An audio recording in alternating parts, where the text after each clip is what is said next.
नमस्कार दोस्तों, स्वागत है आपका अपने चैनल नो हर्ब्स पर। क्या आपको थोड़ा सा काम करते ही थकान और सांस फूलने जैसी समस्या होती है?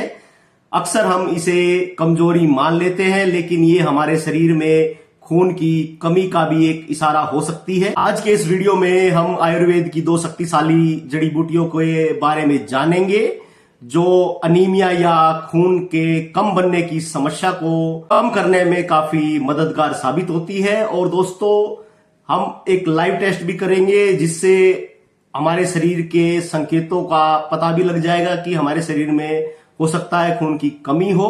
और इस वीडियो में हम इन जड़ी बूटियों को पहचानने के तरीके के बारे में भी बात करेंगे, इनको लेने का सही समय, सही मात्रा और सही तरीके के बारे में भी बात करेंगे। किन किन व्यक्तियों को इसका सेवन करना चाहिए और किन को इसका सेवन नहीं करना चाहिए। सबसे पहले बात करते हैं आंवला की। इसे धात्री के नाम से भी जाना जाता है।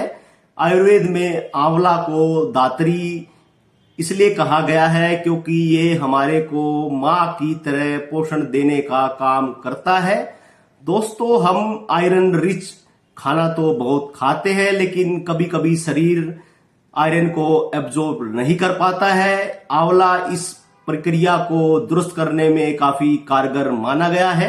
आंवला विटामिन सी का समृद्ध प्राकृतिक स्रोत है और विज्ञान में भी ये प्रमाणित हो चुका है कि शरीर में आयरन के एब्जॉर्प्शन के लिए विटामिन सी अनिवार्य है। इसके सेवन करने से ये हमारे पेट के एसिड लेवल को संतुलित करता है ताकि खाने में से आयरन हमारी नसों में आसानी से पहुंचने में शरीर को मदद मिल सके। इसलिए सूखा आंवला हल्का मटमैला और खाकी रंग का होता है। अगर हम इसे ध्यान से देखते हैं तो इसमें प्राकृतिक 6 रेखाएं सिगमेंट हमारे को दिखाई देती है। दोस्तों, इसके 2 से 3 ग्राम पाउडर या 1 चम्मच पाउडर को सुबह शाम खाली पेट अगर गुनगुने पानी में मिक्स करके हम लोग लेते हैं तो हमारे लिए ये बहुत ही पोषणकारी और शरीर के लिए फायदेमंद माना गया है। हमारी दूसरी महत्वपूर्ण औषधि पुनर्नवा है और पुनर्नवा का मतलब है जो आपके शरीर के अंगों को नए जैसा बना दे। खून बनाने का मुख्य जो काम है वो लीवर का होता है।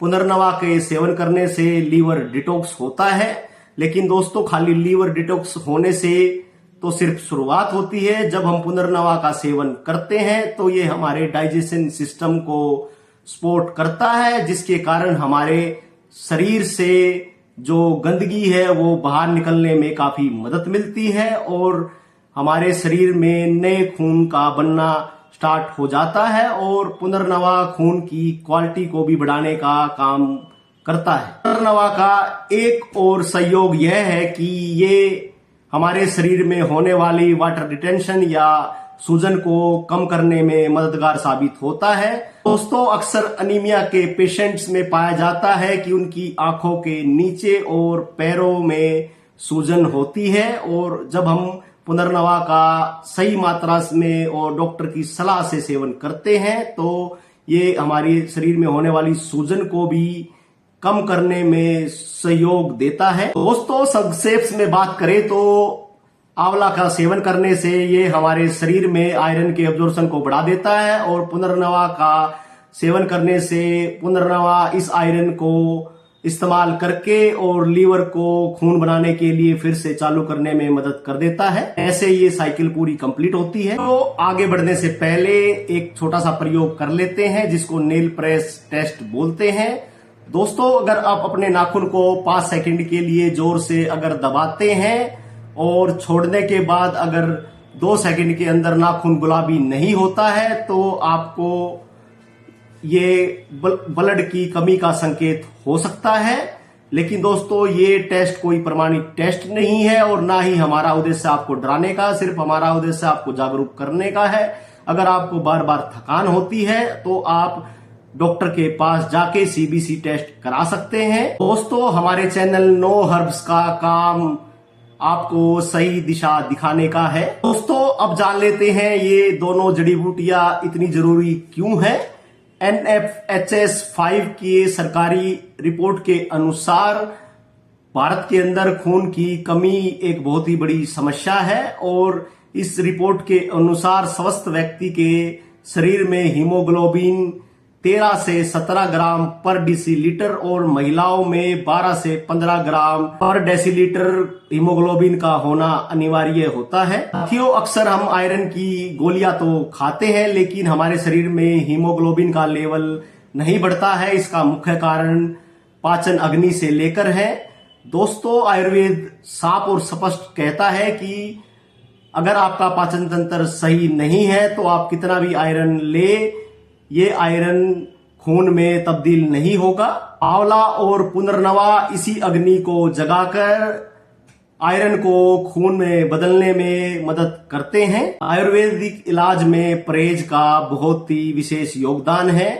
आयरन रिच डाइट को लेने से 1 घंटे पहले या बाद में आप कॉफी और चाय का सेवन ना करें, क्योंकि इनमें मौजूद टैनिन आयरन के एब्जॉर्प्शन को रोक देता है।